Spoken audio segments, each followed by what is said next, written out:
This is the Kobo Libra Colour, and Kobo claims it will reinvent how you read, adding color, stylus support, and page turn buttons into one package. But after a solid stretch with it, I found something they don't show you in the ads. Stick around, I'll tell you when this makes sense and where it still falls short. Product overview. Alright, so what are we dealing with here? Kobo released the Libra Colour in April 2025 as their premium color e-reader option. It's got a 7-inch E Ink Kaleido 3 display and is aimed at readers who want the flexibility of colored content. Think comics, graphic novels, textbooks, or just a more vibrant reading experience. It also supports the Kobo Stylus 2, so you can write or highlight in color. Kobo positions this as a kind of all-in-one e-reader. Color, note-taking, page button control, and still lighter than many tablets.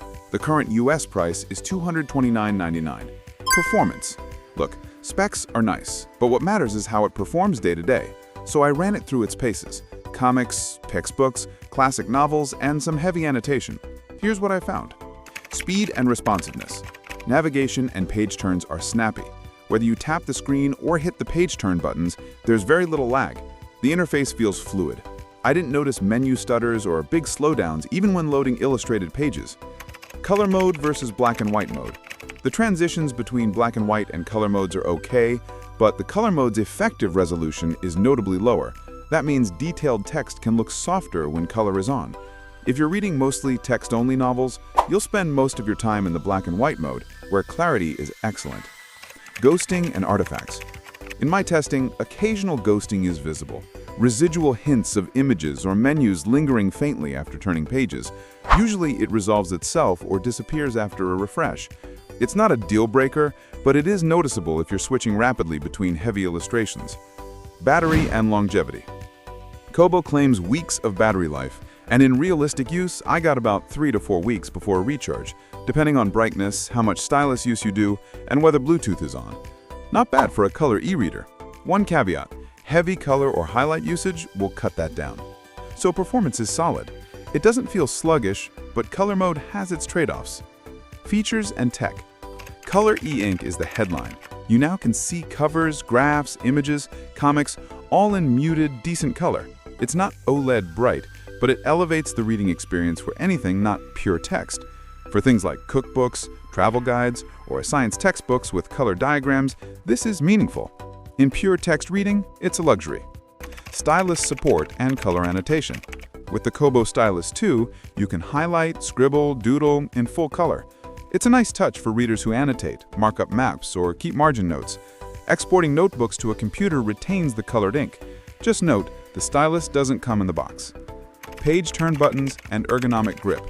One of the more underrated features, physical page turn buttons flanking the asymmetric grip area. For many people, this is much more comfortable than only tapping the screen, especially when reading in landscape or holding one-handed. If you miss the old Kindle Oasis button feel, this is a welcome inclusion. Waterproof, built from recycled plastics, and repairability. The Libra Colour carries an IPX8 rating, so yes, you can read in the bath or by the pool. Kobo also leans into repairability. They partnered with iFixit to supply repair kits for the display, battery, motherboard, etc. That's rare in e-readers. Ecosystem and library support. As always with Kobo, you get overdrive support for library lending and more open sideloading of EPUBs, PDFs, etc. Compared to Kindle, you get more flexibility, but Kobo's ebook store is smaller and has different deals. Also note, earlier rumors that Pocket integration would be killed. Kobo later patched things so it still works. Design and build. The body is primarily plastic made from recycled materials, but it's solid and doesn't feel cheap. It's comfortable to hold thanks to the asymmetric grip that puts the buttons in a natural thumb position. At about 209 grams, it's not ultralight, but manageable for prolonged reading sessions. The matte back resists fingerprints well. The bezels are symmetrical except on the grip side, and the display has no glass overlay, so it retains that paper-like feel. Brightness is handled by Kobo's Comfort Light Pro.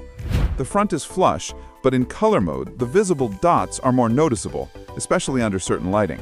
Something to get used to. In summary, the build leans practical with a few premium touches that add value. Pros: adds color to comics and notes. Great grip with page buttons. Waterproof and repairable. Cons: muted colors, some ghosting. Stylus sold separately. Final verdict: So, who is this for? If your reading habits skew beyond plain novels, if you read comics, textbooks, travel guides, or like to annotate, then the Libra Colour is a compelling middle ground between a basic e-reader and a full-blown tablet. The Colour adds real value in those use cases. If, however, 95% of your reading is just text-only novels, or you're on a tight budget, you might not benefit enough to justify the premium over a monochrome Kobo or even a Kindle. Also, if you're deeply invested in the Kindle ecosystem, note that while Kobo's library is good, it's not as vast or as seamlessly integrated with Amazon services.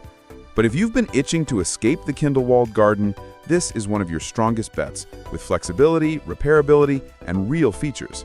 In short, it's not perfect, but it's the most fun e-reader I've used in a long time.